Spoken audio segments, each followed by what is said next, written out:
जय श्री कृष्णा। राधे राधे। चंदन वृंदावन की ब्रज भूमि में रहने वाला अपने माँ बाप का इकलौता बेटा था। दिन भर वो ब्रज की रज में लोटपोट होता रहता, अपने सखाओं के साथ अठखेलिया करता रहता। सारा दिन अपने सखाओं के साथ गैया चराने जाता। शाम होने पर यमुना जी में स्नान करके वापस घर आता। घर आकर माँ बाप के चरण छूकर प्रसादी पाता। यही उसकी दिनचर्या थी। चंदन में धीरे धीरे ठाकुर जी के प्रति सखी भाव जागृत होने लगा। अब वह ठाकुर जी की सखियों की तरह चलता।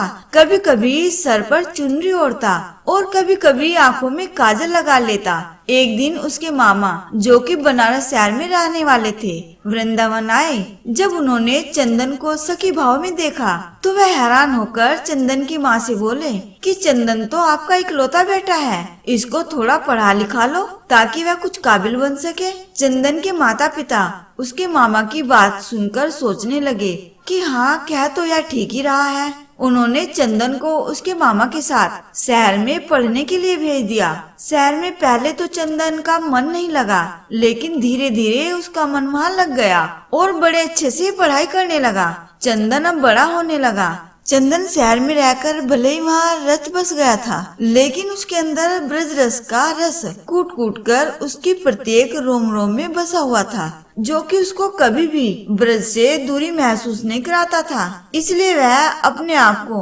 वहाँ अकेला नहीं समझता था, क्योंकि वह अपने अंदर ही पूरे आनंद में रहता था। चंदन की कक्षा में एक छात्रा उसकी सखा बन गई, जिसका नाम ललिता था। ललिता, जिसके माता पिता बचपन में ही स्वर्गवास हो चुके थे, वह अपने नाना नानी के साथ रहती थी तथा बहुत ही सीधी सादी लड़की थी। चंदन और ललिता की खूब बनती थी। स्कूल खत्म होने पर दोनों इकट्ठे ही आगे की पढ़ाई के लिए कॉलेज में प्रवेश हुए। वहाँ पर इकट्ठे पढ़े। चंदन की पढ़ाई अब खत्म हो चुकी थी। वह अपने घर वृंदावन धाम जाने के लिए तैयार हुआ। उसने ललिता को कहा, क्या तुम मेरे साथ वृंदावन धाम चलोगी? ललिता ने अपने नाना नानी की आज्ञा लेकर चंदन के साथ जाना स्वीकार कर लिया। जब चंदन अपने मामा जी से विदा लेकर वृंदावन धाम पहुंचा, वृंदावन में कदम रखते ही चंदन के हाव भाव बदल से गए।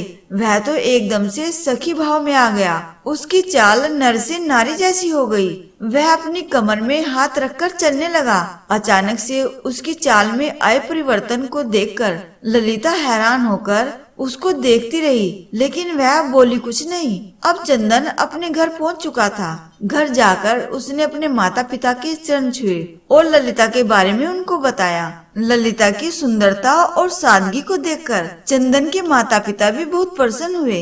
काफी दिन हो चुके थे ललिता को वृंदावन आए हुए। जब उसने चंदन से जाने की आज्ञा मांगी तो चंदन ने अचानक से उसको कहा कि क्या तुम मेरी जीवन संगनी बनोगी? अचानक से यह सुनकर ललिता घबरा और लज्जा सी गई। उसने मुस्कुराकर हाँ में हामी भर दी।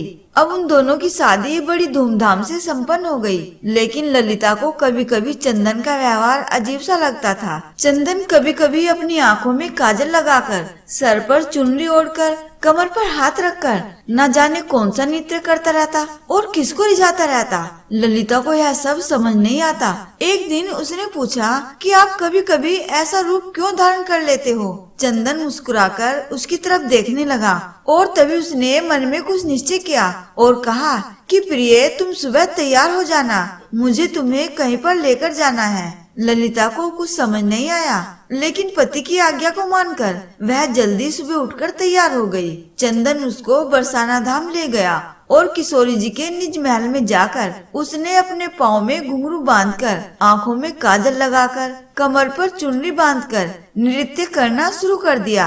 ललिता उसको देखकर हैरान हो रही थी कि अचानक से चंदन को क्या हो गया है। वह तो बस अपनी धुन में किशोरी जी के आगे नृत्य करता जा रहा था। उसका नृत्य इतना मंत्र मुग्ध करने वाला था कि वहाँ पर आए सभी भक्तजन ठिठक कर उसके नृत्य का आनंद ले रहे थे।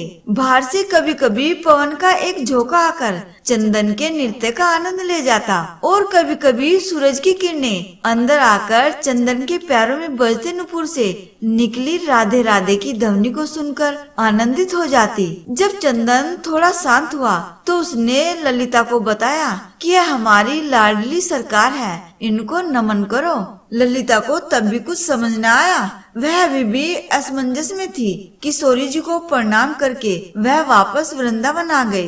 तभी दूसरी ओर उसी शाम ठाकुर जी और किशोरी जी यमुना जी में नौका विहार करने के लिए निकले। नौका बहुत ही सुंदर तरीके से सजी हुई थी। नौका में चारों ओर कमल और मोगरे के फूल लगे हुए थे। नौका में ठाकुर जी और किशोरी जी आमने सामने बैठकर एक दूसरे के रूप रस का पान कर रहे थे। उनके पीछे बैठी एक सखी हाथ में पतवार को लिए नौका चला रही थी। तभी अचानक से सखी के हाथ से पतवार छूटकर यमुना जी में चली गई और वो घबरा सी गई और घबराहट के कारण वह अपने पैरों के नाखून से नौका की भूमि को कुरेदने लगी। तभी अचानक से ठाकुर जी का ध्यान पीछे बैठी सखी पर पड़ा और बोले, अरे सखी, इतनी घबराई हुई क्यों हो? उसने हाथ जोड़कर बड़ी विनम्रता से कहा, कन्हैया, मेरी पतवार यमुना जी में गिर गई है। ठाकुर जी मुस्कुराकर बोले, इसमें घबराने की क्या बात है? और आंखों ही आंखों में उन्होंने किशोरी जी को कुछ इशारा किया। अब एक तरफ से किशोरी जी ने और दूसरी तरफ से ठाकुर जी ने अपने हाथ को यमुना जी में डाल दिया। वह दोनों अपने दोनों हाथों को पतवार की तरह चलाने लगे।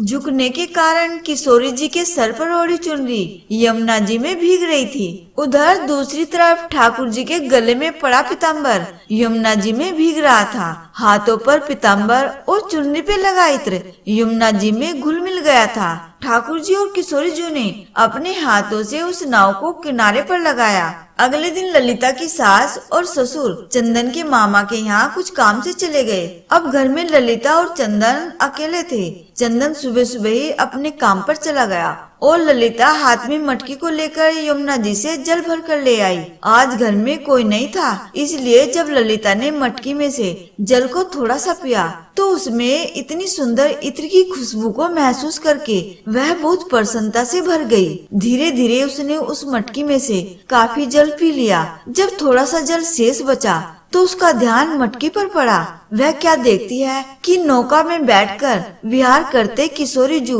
और लाल जू नजर आ रहे हैं। ललिता घबराकर दीवार के सहारे टेक लगाकर खड़ी हो गई। उसको कुछ सूझ नहीं रहा था। मटकी से पिया हुआ जल धीरे धीरे अब उसके पूरे शरीर में फैल गया था। उसकी आंखों में न जाने कैसे अश्रुधारा बहने लगी। इतने में चंदन बाहर से आया और अपनी पत्नी की ऐसी दशा देखकर उसने पूछा, प्रिय, क्या हुआ? ललिता के मुख से कुछ भी नहीं निकल रहा था, परंतु उसके होठ कुछ कहने के लिए फड़फड़ा रहे थे। सांस जोर जोर से चल रही थी। आंखों की पलकें हिल भी नहीं रही थी। चंदन ने जब उसको झंझोड़कर बार बार पूछा तो उसने इशारे से मटकी की तरफ इशारा किया।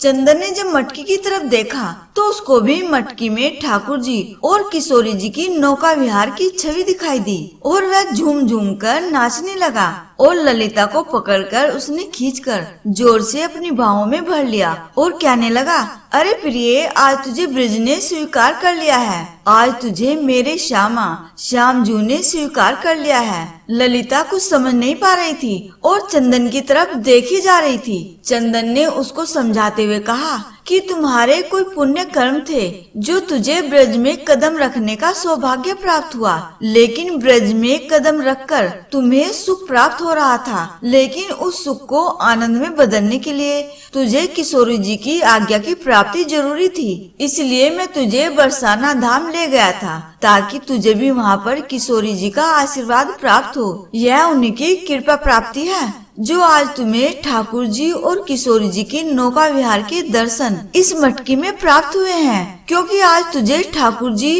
और किशोरी जू ने अपना लिया है। जो यमुना जी का जल धीरे धीरे उसके शरीर में प्रवेश हुआ था, वह ठाकुर जी और किशोरी जी की कृपा की छलनी से उसके पाप नीचे बैठ गए थे और अब उसके पुण्य कर्म ऊपर थे। इसलिए ललिता को इस आनंद की प्राप्ति हो चुकी थी। इसलिए ब्रज में तो हर कोई आता जाता रहता है और उसको सुख की प्राप्ति होती रहती है, लेकिन जिस पर ठाकुर जी व किशोरी जी की कृपा हो उसको सुख के साथ साथ ठाकुर जी के आनंद की भी प्राप्ति होती है। इसलिए हमें ठाकुर जी के मीठे आनंद को अपने रोम रोम में प्रवेश करा के उस आनंद से प्राप्त प्रेम की मर्ग तृष्णा को इतना बढ़ाए कि वह प्रेम आँखों में निकलने वाले नमकीन आंसुओं के द्वारा बहकर ठाकुर जी और किशोरी जू की मीठी कृपा से सरोबार हो सके। उम्मीद करते हैं कि आपको यह वीडियो अवश्य पसंद आया होगा। तो आप वीडियो को लाइक करें, शेयर करें और चैनल को सब्सक्राइब करें और कमेंट बॉक्स में लिखना न भूलें। जय श्री कृष्णा, राधे राधे।